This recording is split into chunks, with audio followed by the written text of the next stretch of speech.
Okay, what are we looking at here? I'm going to look at one work.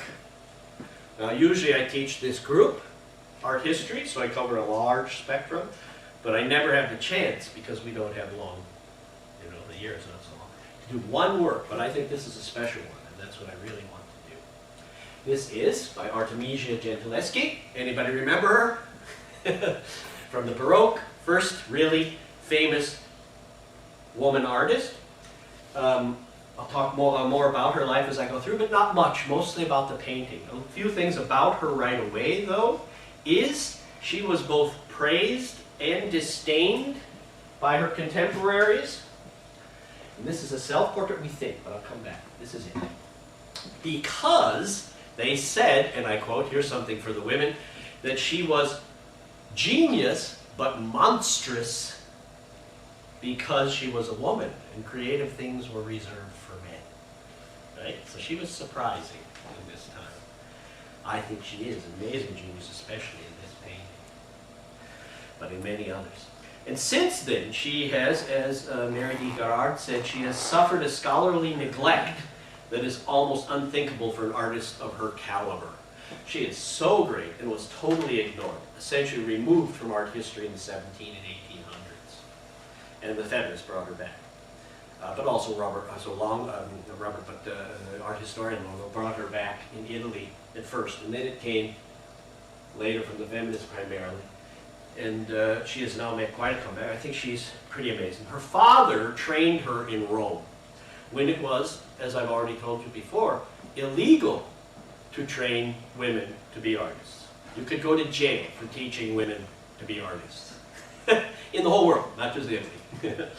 He did it. As I said, he probably, as far as we can tell, he gave her the clothing of a boy, called her by a boy's name, trained her as an apprentice until it was too late. And everybody noticed she was a woman and she was already great. And he was a very good painter, but she's even better. She was really great. Because of her father, she got to know Caravaggio, the father of Baroque art, because he was Caravaggio's friend. It appears, from what I've read, that he was even his drinking buddy. They went out carousing, as you know Caravaggio did, and they spent the night in jail together, as a matter of fact. So she is one of Caravaggio's team. There's also the famous tale about her rape. She was one of the first women to go to court to charge one of her teachers for having raped her. And it was quite complicated. I'm not going to go very far into this, but this is very important. It was important for law. But it sticks on her a little bit too much because I think it detracts and makes her life more about her bad experiences and less about her art. But she had, of course, both. But I want to talk here about just this. The self-portrait as the allegory of painting. You can correct my Italian. Autoritratto in veste di pittura. More or less. Or simply, we generally, our historians give everything nicknames, we call it la pittura. It was painted in probably 1638 or 1639 when she was in England. And that's where it still is, which is one reason it's seen a little bit less. What about this? This is a very interesting thing. Is this a self-portrait? What's the symbolism? The composition is amazing. The painting style is amazing. It seems to be a portrait symbolizing painting. This is an allegorical figure. You know what allegorical figures are? Things that stand, symbolists stand for something, usually in a big story. I've got this wonderful instrument they gave for me, this was the traditional symbol. This is from Cesare Ripa's Iconologia in 1593. It was written in Latin. And this is the symbol. So painting with the mouth covered, with this amulet that stands for what, probably? For representation, making pictures. What's this about? Why would you make painting? It's kind of insulting to us, I think. It's to say the painting is, right, mute. It doesn't talk, it just shows pictures, which I would disagree with. And she does, especially as a woman. I don't think any woman wants to see a picture of herself like this done by a man. We might risk our life. So notice in hers, she's not covered. she's concentrating. Her mouth is closed and so, but it's not. But the rest is typical. Omelet, we would say, right? In the one hand, the extra brushes in the palette, and the other a brush, beginning to paint a painting. That was standard, but look at what makes her extraordinary, what she does with that that's so different. Now, is it her? Here are a couple pictures. That is a self-portrait of her playing a female martyr, 1650. And this is a etching of her by someone else, Jérôme David, later, because she was famous for quite a while before they took her out. Now, is that her? I think so. But we all know artists have the tendency, when you paint pictures that are imaginary, as you probably noticed, my publico, my audience here is mostly artists. You tend to make the people look a bit like you. Okay? So maybe, but I think it is a self-portrait, and I think she's playing on something interesting there. No man could paint himself as painting, because painting is a woman, symbolically. So a woman wrote, hey, I can make myself paint. And yet, she's a little bit chunkier here.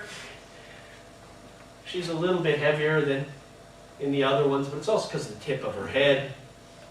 And, you know, we all go up and down. We get heavier and thinner and heavier and thinner, especially we old people.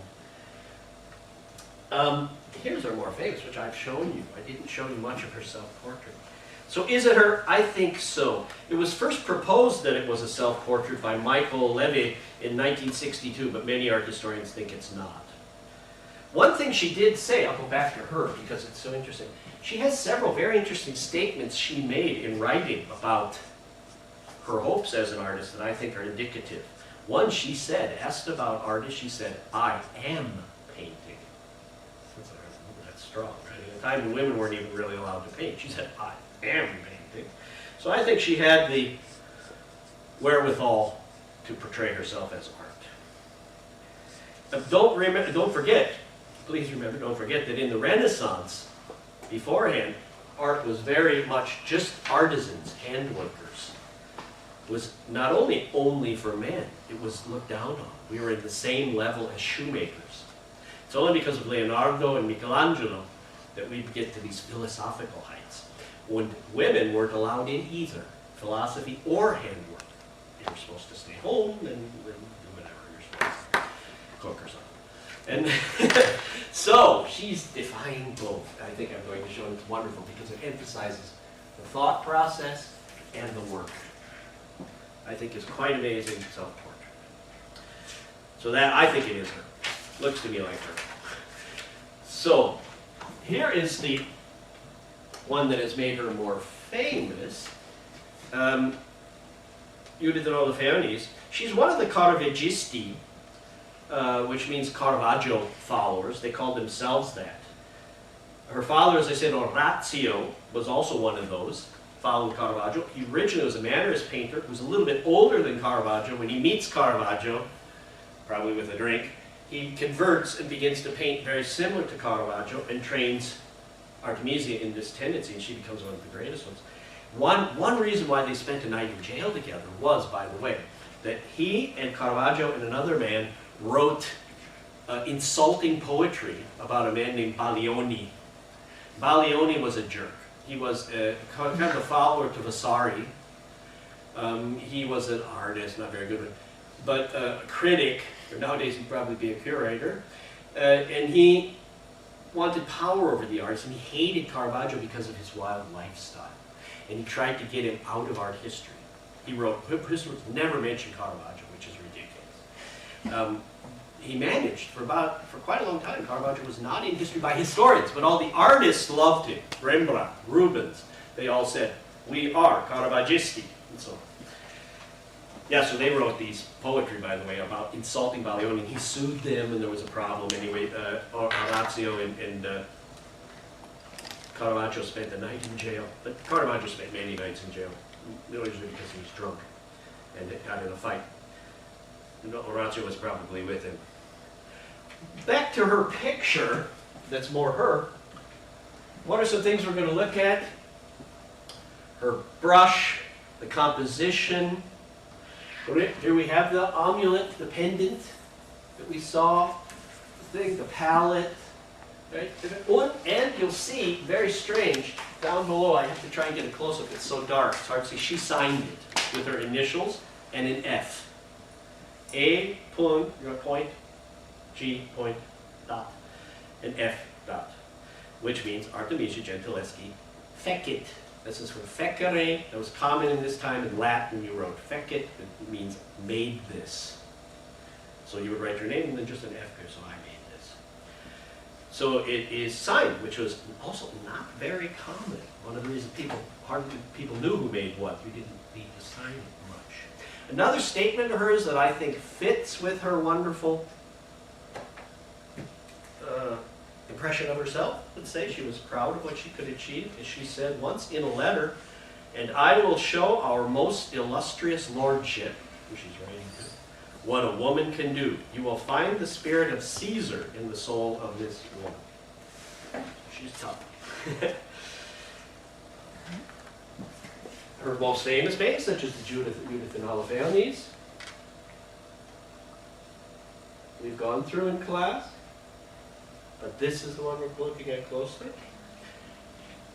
It's so famous now, just beginning to be, that actually in the movie made about her, Artemisia, 1997 movie starring Valentina Cervi, they recreate part of the setup. But notice how much less creative it is than hers. Just look at her. She's tipped, it's crazy, it's wild, this is empty, it's a huge arc, which I'll go over later. Look at, what do they do in the movie? Well, it's like a close-up in depth, it's cool. And they try and recreate, she probably had to use 2 different mirrors to see herself that way, so they try and, that's kind of interesting. But they show the painting, I think it's far less creative. I did use it myself as the basis for a painting I did in my last show called Painting Acted Artist of Artemisia, but really of Cervi playing Artemisia.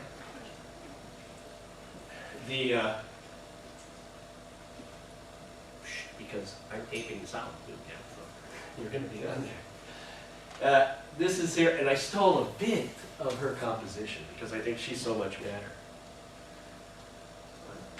So here we have mine, back to Artemisia herself, though, and her wonderful self-portrait, and how challenging it is. A few things about the painting. There's very little underdrawing. There is underdrawing for the left arm. Here. So she clearly was a little bit uncertain here, but did the rest almost none though, which meant she painted alla prima, fast, or correct. She knew what she was doing so much. Probably did drawings in advance, but mostly painted directly on. What else did I find out that she had done? The rolled up sleeve is pretty interesting, where she pushes her sleeve up. Here not. And here we see pentimenti. That's when there's little changes underneath the paint. You see how they change their mind. They painted, corrected. Because we now do x-rays and so on. Radiography and so on. That you can see that she changed this several times, including lengthening the finger primarily into this weird where she chops off the brush. Now they used to chop off paintings too, so we don't know how much. Sometimes they would fit new frames and so on, but either way, the brush comes to the edge, which I think is highly symbolically important. The position is very difficult, so she probably did drawing, but she did it really quickly, which is amazing. What about the foreshortening? What about that? Foreshortening is perspective of a person, radical foreshortening, radical perspective of a person that she's doing. Here's something else, a good painting by a man about the same time, Johannes Cornelius Spronk. The typical one, now that's not his family, that's a portrait, he did that as a job, so of course they want something more staid and traditional. But that would be the typical way we paint portraits. Look at the difference, where she tips herself, she goes into space and out of the space. This is very different. See the blank, much more radical chiaroscuro. She makes some very white and very dark. Take a lot. Now she has the embroidery, little bits. That's much more, less important. That was very important in those days. If you could afford that. Right? That's what made St. Gallen, where I'm speaking here, rich. This stuff. See the difference with a standard portrait at that time. I drew it so you can see. Just a little bit better what's there. Although in my style, which is pretty wild. But you see, here she is. This is the whole swoop. Here's her arm here, holding a square palette. We'll talk about the colors later. And her arm is on the grinding stone where you made the colors. Remember, or made the paint. Remember, I said before that you couldn't buy paint in tubes till the Impressionists. So you had to do it. So she's very much the worker here and working here, thinking there. This is the standard way we artists study perspective to see if we're getting it right. You should draw that first, and then look at it a little bit, and then draw that. And you see, look at this, where it goes into space here, this comes forward, this goes this way. It's quite difficult. It's one of the most difficult. It's also not very flattering. Most people don't do it. Two very unflattering things with this funny tip here. Order of the nose. And you don't see this kind very much. It's wonderful foreshortening until, well, you do see it, sorry, from her, where she's it by Caravaggio. For instance, this is the conversion of St. Paul, and it's an in situ shot, which is kind of nice. So you can see that it looks almost like St. Paul's falling out of the painting. Whoa, I saw Jesus. Oh. But not as much as you would expect until really comic books. Some of my heroes. Jack Kirby, who's the king of this, he's the one who first used insanely radical foreshortening. This goes so ridiculously into perspective in the back. It goes forward and here and chopped off. And you have other ones, Gene Colan, influenced by Jack Kirby, but does more of the standard figure construction with a similar thing. And two of insane, up the nose and the tip. Two ones most artists can't carry off. And he manages. A little bit of showing off, but it's wonderful. Or my master, Gene Colan, who does several together. He's going one way, he's going another, he's going another, leg goes in. He's using multiple, slightly, actually not correctly, not placed exactly correctly together, but that's on purpose. He knows exactly what he's doing. He could do totally realistic. He wanted that for the drama, to get insane perspective. And it begins with people like Artemisia. Here I've artificially lightened it a bit, so you can see some of the effects. It's hard to see. There's a little blue of her arm here. Here's her hand. Here's the grinding, and there's colors on there. Wonderful eyes, too, where she's looking somewhere here. Okay.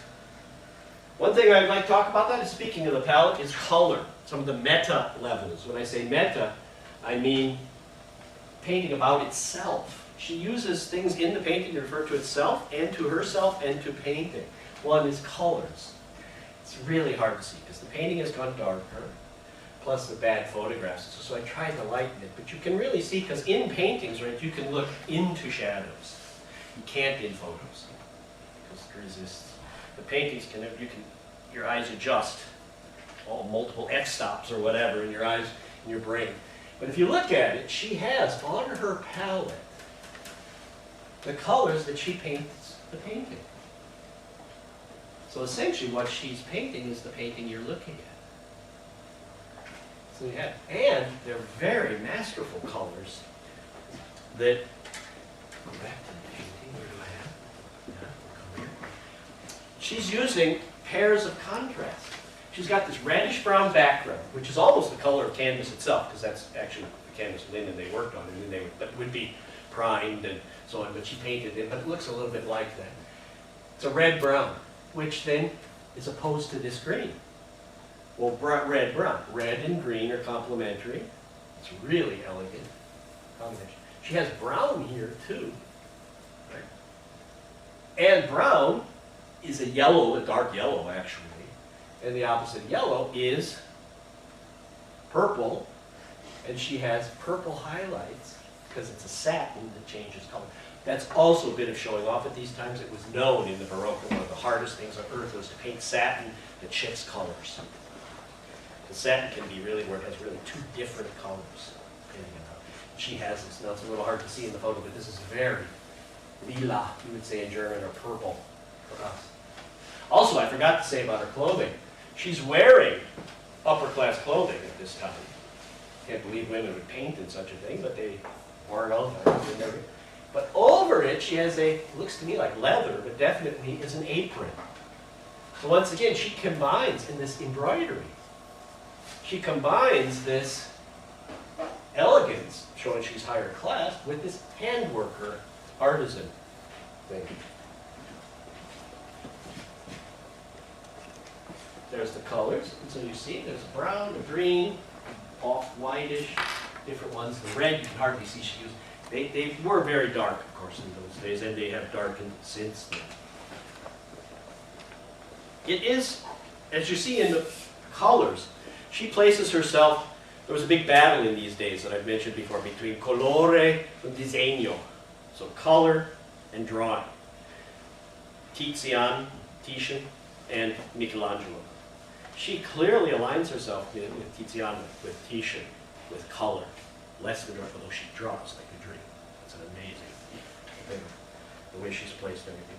To me, it is a painting, about this painting, and about all painting. And that's what makes it so modern, almost postmodern. So I'm going to link it to another similar meta painting, which I showed you. Las Velázquez, from Las Meninas from Velázquez, that I can't do hardly. Velázquez, Las Meninas. Everybody knows this one. It's one of the most beloved paintings of all painters. Most of us go visit it regularly in the Prado because we're in love with it. There he is, self-portrait, painting a painting. I could go on and on, there are books about this, but painting the same proportions. He's probably painting this painting, but he pauses and looks. Because we, the spectators, are probably the king and queen who came to see. So he pauses a moment. But he's acknowledging the viewer and acknowledging his activity. He has elegant clothes, including his knighthood symbol. And then he pauses. Looks. She does something similar, but even more modern. Well, there he is. You can see him back closer up here. Stylish mustache. Here we compare the two. Here he is. Here she is. What's the difference? She's not pausing for us, but she's leaning toward them. But she's totally engrossed in painting. She's paying attention. Very interesting. She's totally concentrated. He's a little bit more, he's the Hofmann. He's the court painter. Some other meta levels. The brush. This is beautiful. Of course, artists identify with their tools. For painters, with the brush. Typically, it's quite it's beautiful. And look at where it ends, which to me is endlessly intriguing. It's either chopped off or touches exactly at the edge. Don't know exactly what she had originally, but either way, she's painting essentially the painting you look at. She's at the edge. It's exactly what we always tell you in school. Don't do. Don't touch things to the edge. Don't do, because it disturbs you. She's used that to make the whole thing stronger. It emphasizes her hand. Brushes are important, by the way. It's one thing that interests me when I study cognitive metaphor and brain science. You map in your head. They've seen that now with magnetic resonance, so you map your body. They can find your map. And people, including tennis players, but especially artists, who use the same instrument over and over, the brain maps the body with the instrument as if it's part of the body. So my brain thinks my body goes like this with this on the end. It thinks the brush is part of my body. That's why you're able to think essentially at the tip. And so she's got that. She's got this part of her body. It goes into the whole ensemble. Brushes are famous. I love them. I painted a bunch of self-portraits with ones. I copied Velázquez's, genau, exactly. And then made my version. This is my hand with my paintbrush. This is my hand with paintbrush I used a lot. Paintbrushes from my father. So it was a self-portrait without a face. And I didn't really think about her at the time, but it could have been stolen from that. never know what you're being influenced by. But that alone, I think, makes the whole painting amazing. Back to Artemisia. Absorb, look at her head. Let's look at that again. I think I have a close-up. Look at her expression. She is concentrating, right? This is really, she's not looking at us. She's not looking, she's not just posing. Usually people are just posing. She's thinking really hard about what she's painting. The light is amazing.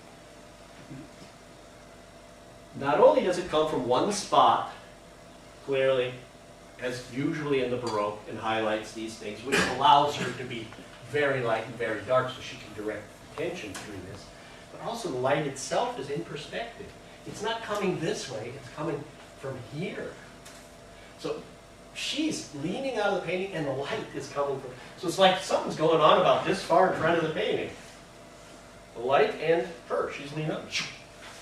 So she's actually put even the light, that's why I put the arrow, in perspective, in foreshortening. Texture is extremely important in Baroque paintings. And for people who love materials such as textiles and so on, that's very important. It was for them, the Dutch and so on made a fortune from them. They had just begun painting on linen. This is textiles are very important. And this was one of the most loved. Either silk or satin. Which one do you think it is? I don't know enough.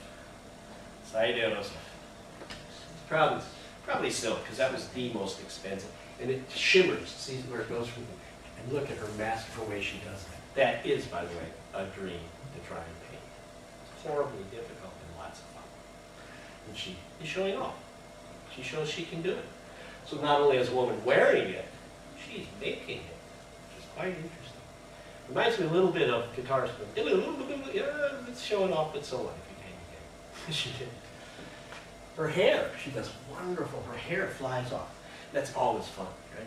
Usually you paint people and they want their hair all plastered down. But actually the fun are all these little things here that go off. Right? And she does that. And they become paint strokes. This is hair. This black Italian hair that then flies off. And her palette, as I said, and the grinding stone. This is different textures. And this little bit of blue clothing, which must be underneath that we don't see. It gives one tiny little height, just tiny little bit of red and tiny little bit of blue, just to break, otherwise it would be all green and brown. The people are brownish. The composition, that I think is the biggest one. Right? I think that's what really makes it the superstar painting that it is. Because it carries all the meaning, it's all the metaphor. The rest are great, wonderful additions. Now we have a remains of the Renaissance perspective. You could find a kind of triangle, but she's lopped off a side. This is very Baroque. And remember, I taught you, I think the main creativity of the Baroque is the spiral. She has several spirals. Your eye basically travels through her arms, through the worker, through the body, through her head, the thinker, to the hand, the producer. And it makes a little, to me, it makes a little loop in the middle. And I don't mean around the mouth, I mean around her head and goes through the eyes. So you look, whoa! And there she's violating most perspective. But she manages to hold, violating most compositional rules that teachers teach. She's off to the side, and she swoops through. But she balances that by having this giant, wonderful, empty area that would be like the Japanese, where they leave so many empty areas. And it's the color almost of the canvas. It's almost like empty canvas. Plus, she does the counterpoint. It's so nice. She has one slight swoop because of her tipping. The green arrow here shows that she has a counterpoint to that upholds it too. So she's got counterpoint, spiral. And that the spiral was a genius invention at this time because it gave you a stable composition that's still active. You don't have the traditional, very stable. It's more active, and often they tipped it into space. And again, her foreshortening that she is leaning towards us, so she's going into space and towards us. And she emphasizes that in a few tiny little details. First, straightness here, and there, and this, I think is wonderful. I mean, it comes, it falls down, which emphasizes that she's a woman because it falls because of her breasts. It wouldn't do that with a man, but she doesn't make that sexy really. There's hardly any kind of cleavage or anything. It's just that thing. It's a very strong edge and emphasizes she's a woman. Shows very much. So she's, you know, had it difficult being a female painter, but she's showing, yeah, I'm a female painter. And I paint damn well. Okay, so he's showing off, and I like that. Here we go. So I think it's an amazing self-portrait. And she's saying, not only am I a female painter, am I a painter, am I an artist, I am painting, because she has symbols. So I am painting itself. Reminds me a bit of Jackson Pollock when they asked him, where's nature? He said, I am nature. For her, it's like, how can you be a painter? Not only am I a painter, I am painting itself, which is female, la pittura, right? So it is weiblich, it's feminine in the Italian. So that is our amazingly great single painting. Artemisia Gentileschi, La Pittura, Self-Portrait.